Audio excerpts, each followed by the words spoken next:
નમસ્કાર વિદ્યાર્થી મિત્રો, હું છું હર્ષિલ અને આપ સૌનું સ્વાગત છે આપણી યુટ્યુબ ચેનલ સ્ટડી માસ્ટરમાં. આજે આપણે જોવાની છે ધોરણ 11 ની દ્વિતીય પરીક્ષાની બ્લુપ્રિન્ટ. બરાબર, દ્વિતીય પરીક્ષા હમણાં ટૂંક સમયમાં જ આવી રહી છે અને અત્યારે તમે લોકો બ્લુપ્રિન્ટ એટલે કે કેટલા સવાલ કયા ચેપ્ટરમાંથી આવશે, કયા કયા ક્વેશ્ચન પૂછાઈ શકે તેમ છે, બરાબર, એવા પ્રશ્નો શોધતા હશો અને હું લઈને આવી રહ્યો છું તમારા માટે ધોરણ 11 દ્વિતીય પરીક્ષાની બ્લુપ્રિન્ટ. ઓકે, ચાલો તો શરૂઆત કરીએ. તો ભાઈ જો, આઈરિયા જે બ્લુપ્રિન્ટ છે એ બોર્ડની બ્લુપ્રિન્ટ છે, બરાબર છે, દ્વિતીય પરીક્ષાની છે. હવે આમાં ટોટલ ગુણ કેટલા હશે? 50 ગુણનું તમારું પેપર રહેવાનું છે. ઠીક છે, ચાલો. હવે હેતુલક્ષી જે પ્રશ્નો હશે એ 15 પ્રશ્નો હશે. હેતુલક્ષી પ્રશ્નોમાં તમારા ખાલી જગ્યા, ખરા ખોટા, એક એક વ્યાખ્યા અથવા તો MCQ પણ પૂછાઈ શકે છે. જે રીતે તમારી સ્કૂલ કે તમારા જો કોઈ ગવર્મેન્ટ સ્કૂલમાં હોય તો જે કઈ રીતે તમારા ગવર્મેન્ટમાંથી પેપર સેટ થઈને આવતા હોય, બરાબર, એ તમે એ લોકો જે પ્રમાણે ગોઠવે એ રીતનું પેપર ગોઠવી શકે છે હેતુલક્ષીમાં. ધોરણ 12 માં ફિક્સ છે કે ભાઈ ધોરણ 12 માં હેતુલક્ષીમાં 50 MCQ જ છે, પણ ધોરણ 11 માં એવું કંઈ ફિક્સ નથી. એટલે ખાલી જગ્યા, ખરા ખોટા, 1 માર્કની વ્યાખ્યા, દરેક વસ્તુ તમને હેતુલક્ષીમાં પૂછાઈ શકે છે. ઓકે, ટૂંક જવાબી જે પ્રશ્નો છે, બરાબર, એ જનરલ વિકલ્પ વિના તમને 6 મળશે અને જનરલ વિકલ્પ સાથે 9 માર્ક્સ હશે. ઠીક છે, ઓકે, ડન. ચાલો, 6 ક્વેશ્ચન હશે અને 2 માર્ક્સ હશે, બરાબર છે, એટલે ટોટલ માર્ક્સ કેટલા થઈ જશે? તેના 12. ટૂંક જવાબી પ્રશ્નો જે 3 માર્ક્સના પ્રશ્નો હોય છે તે, બરાબર, તો એમાં 5 પ્રશ્ન હશે, બરાબર, 5 પ્રશ્ન ફરજિયાત લખવાના છે અને તમને 8 આપવામાં આવશે. 8 માંથી તમને જે યોગ્ય આવડે, બરાબર, તમને જેટલા પ્રશ્ન આવડતા હોય તેટલા પ્રશ્ન લખવાના, 5 લખવાના છે અને એના 15 માર્ક્સ છે. એટલે કે દરેક પ્રશ્નનો કેટલો ગુણ હશે? 3 માર્ક્સ. એક પ્રશ્નના 3 માર્ક્સ. જ્યારે તમે એક્ઝામમાં પ્રશ્ન લખો છો ત્યારે તમારે ખાસ એ બાબત ધ્યાન રાખવાની છે કે ભાઈ જે તમને ક્વેશ્ચન આવડે છે, બરાબર, એ જ તમારે લખવાના છે. અને તમને કયા ક્વેશ્ચન આવડે એ કેમ ખબર પડે? તો એના માટે તમારે જે તે પ્રશ્ન લખવા પડે, તો તમને ખબર પડે કે ભાઈ અહીંયા મારી ભૂલ થાય છે. અને ભૂલ થતી હોય તો તમે તમારી રીતે ભૂલ સુધારી શકો, બરાબર. ધારો કે કોઈ એક પ્રશ્નમાં તમને ભૂલ પડે છે તો તમારે એ પ્રશ્ન તમારી જે કંઈ પણ તમે બુકમાંથી અભ્યાસ કરતા હોય એ બુકમાં તમારે એ જે ભૂલ છે એની નીચે રેડ લાઈનથી અંડરલાઈન કરી દીધી હોય, તો જ્યારે તમે વાંચવા બેસો ત્યારે એટલીસ્ટ તમારી સામે આવી જાય કે ભાઈ અહીંયા મેં રેડ પેનથી અંડરલાઈન કરી છે, તો અહીંયા કંઈક મારી ભૂલ પડતી હશે. ઠીક છે, તો એવા પ્રશ્નોનું તમારે ખાસ ધ્યાન રાખવાનું છે જેમાં તમારી ભૂલ પડતી હોય, અને ભૂલ પડતી હોય તો એને સુધારવાનો પ્રયત્ન કરવાનો છે. કારણ કે જો તમે ભૂલ નહીં સુધારો તો તમારામાં ઇમ્પ્રુવમેન્ટ ક્યારેય આવવાનું નથી. પછી એ પેપરની ભૂલ હોય કે જીવનની ભૂલ હોય, બરાબર છે.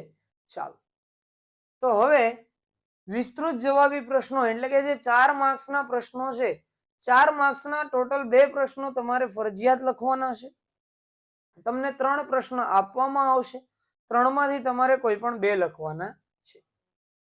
ઓકે, અને એના ટોટલ ગુણ હશે 8, બરાબર. ટોટલ તમારું 50 માર્ક્સનું પેપર હશે.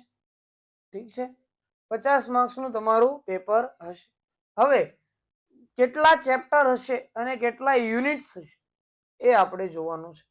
પહેલું ચેપ્ટર છે રાસાયણિક વિજ્ઞાનની પાયાની સંકલ્પનાઓ, જે 2 ગુણનું ચેપ્ટર છે, બરાબર છે.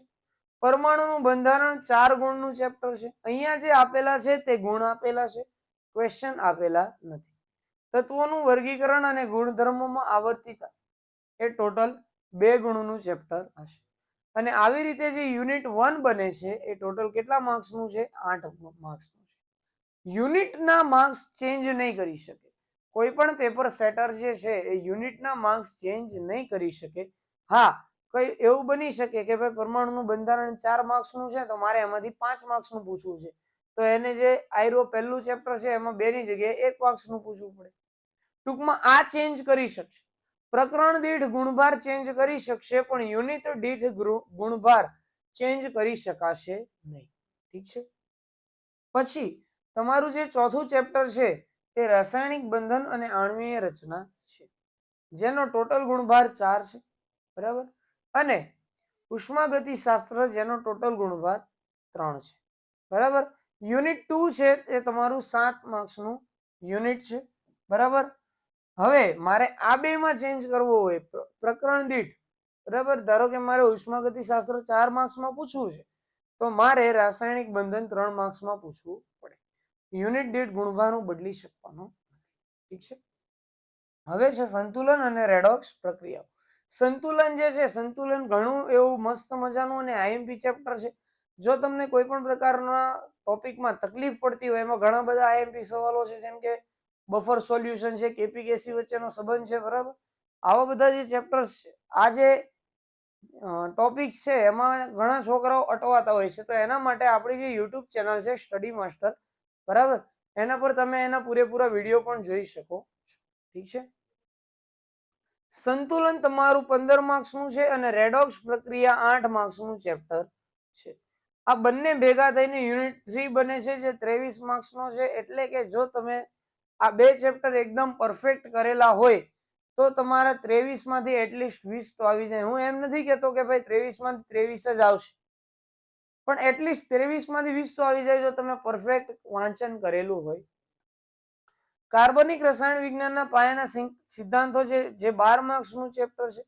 બરાબર. અને એ પોતે એક યુનિટ બને છે. આ રીતે 4 યુનિટ છે અને એના ટોટલ ગુણ કેટલા છે? 50 છે. હવે અહીંયા આપણે એક ક્વેશ્ચન પેપર જોવાનું છે. બરાબર. આવી રીતનું તમારું કંઈક ક્વેશ્ચન પેપર હશે. ક્વેશ્ચન પેપરમાં પહેલા જે 15 હશે એ 15 એમસીક્યુ હશે અને 15 એમસીક્યુ ના કેટલા ગુણ હશે?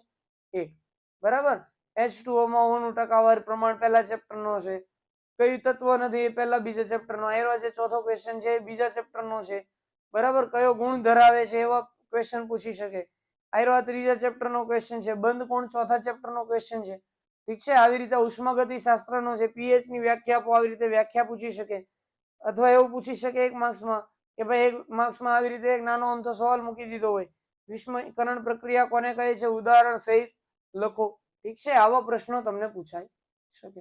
બીજા જે પ્રશ્નો છે આ પ્રકારના છે. બરાબર. 2 માર્ક્સમાં તમારે શું કરવાનું છે? કોઈ પણ 6 લખવાના છે અને 6 માં કેટલા ગુણ છે? 2 ગુણ. બરાબર. તમને 8 આપ્યા છે અને લખવાના કેટલા છે? તમારે 6 લખવાના. બરાબર. એટલે તમારું જે યુનિટ થશે એ કેટલા ગુણનું થશે? 12 માર્ક્સ. ઓકે. જે આ રીતના પ્રશ્નો હશે. સંતુલન અચળાંક આપણે ટોપિક કરાવેલો છે, પ્રતિગામી પુરોગામી પ્રક્રિયા કરાવેલી છે. આ પણ ક્વેશ્ચન આપણે કરાવેલો છે આપણા વિડીયોમાં. બરાબર છે. બધા જ આઈએમપી પ્રશ્નો છે. તો તમને જો ન આવડતા હોય તો તમે આપણા વિડીયો જોઈને જોઈ શકો છો. સમઘટકતા એ આઈયુપીએસસી વાળા ચેપ્ટરનો છે, જીઓસી નો ચેપ્ટર છે, સમાન ધર્મી શ્રેણી છે. બરાબર. આયરો આ જે છે માઇક્રો ડેકા મેગા આયરો આ ચેપ્ટર નંબર 1 નો ક્વેશ્ચન છે. બરાબર.